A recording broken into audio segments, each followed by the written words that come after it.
এই খুনে হাসিনার এই রাজনীতি বাংলাদেশে আর কখনো হবে না। ফ্যাসিস্ট আওয়ামী লীগের রাজনীতি আর কখনো হবে না। বাংলাদেশে ইতিমধ্যে রায় এসেছে, খুনে হাসিনার ফাঁসির রায় এসেছে। খুব দ্রুত সময়ের মধ্যে এই খুনে হাসিনাকে ভারত থেকে বাংলাদেশে নিয়ে এসে তাকে ফাঁসির কাস্টে ঝোলাতে হবে ইনশাআল্লাহ।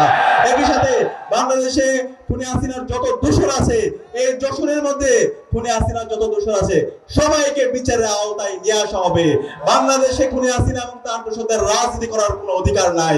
তাদেরকে যেখানে পাওয়া যাবে তাদেরকে সেখানেই নির্মূল করতে হবে, তাদেরকে আইনের আওতায় নিয়ে আসতে হবে। বাংলাদেশে রাজনীতি করবে বাংলাদেশপন্থী যারা আছে তারাই। আমি আশা করব বাংলাদেশের যশোরের মুক্তিকামী ছাত্র জনতা তারা খুনে হাসিনার প্রশ্নে বাংলাদেশে ইনসাফ কায়েমের লক্ষ্যে তারা ঐক্যবদ্ধ থাকবে এবং শহীদদের আকাঙ্ক্ষার লোকে বৈষম্য ইনসাফ ভিত্তিক বাংলাদেশ বিনির্মাণের জন্য লড়াই সংগ্রাম জারি রাখবে। আমরা আমাদের ইনসাফকে প্রতিষ্ঠা করার জন্য, জুলাইয়ের আকাঙ্ক্ষাকে প্রতিষ্ঠা করার জন্য, শহীদদের আকাঙ্ক্ষার লোকে একটি বৈষম্য ইনসাফ ভিত্তিক বাংলাদেশ স্বপ্নের চৌগাছা, পীরগাছা এবং যশোর বিনির্মাণ করার জন্য, যেই চৌগাছা, পীরগাছা এবং যশোরে কোনো মনিরামপুর এবং যতগুলো উপজেলা আছে এখানকার আমার কোনো মা বোনদের চিকিৎসা নিয়ে যার কোনো চিন্তা করতে হবে না, তার খাদ্য নিয়ে তার কোনো ভাবতে হবে না। স্কিন শুষ্ক রুক্ষ হয়ে যাবে বলে কি বাইরে যাবে না? জাস্ট 1 2 3 4 করো, স্কিনটাকে রিভাইভ করো। স্বাস্থ্যের ট্রিটমেন্ট নিয়ে তার কোনো ভাবতে হবে না এবং আমাদের মা বোনদের জন্য একটা নিরাপদ যশোর বিনির্মাণ করার জন্য আমাদের যারা প্রার্থীরা আছে তারা কাজ করবে ইনশাআল্লাহ। সম্মানিত উপস্থিতি, আজকে আমরা দেখতে পাচ্ছি একটা রাজনৈতিক দল নির্বাচন হওয়ার আগে তারা নিজেরা দাবি করছে তারা ক্ষমতায় চলে আসছে। এতগুলো মানুষ কি জীবন দিয়েছে এভাবে আগের মতো ইঞ্জিনিয়ারিং করে মেকানিজম করে ক্ষমতা চলে আসার জন্য? আপনারা ভুল করছেন।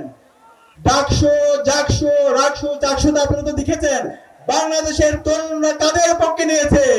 বাংলাদেশের তরুণরা ইনসাফের পক্ষে নিয়েছে এবং আসন্ন নির্বাচনেও এদেশের মুক্তিকামী মানুষরা, আমাদের মা খালারা, আমাদের ভাইরা, চাচারা ইনসাফের পক্ষে থাকবে। ইনশাআল্লাহ ইনসাফের বিজয় হবে।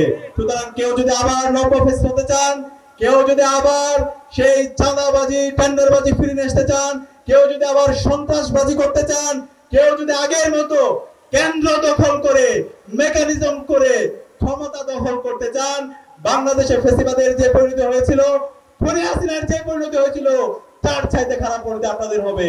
সেখানে আজকে যারা এখানে তরুণরা আছে, মা খালাদেরকে আমি অনুরোধ করবো, নির্বাচনের দিন আমাদেরকে কেন্দ্র পাহারা দিতে হবে।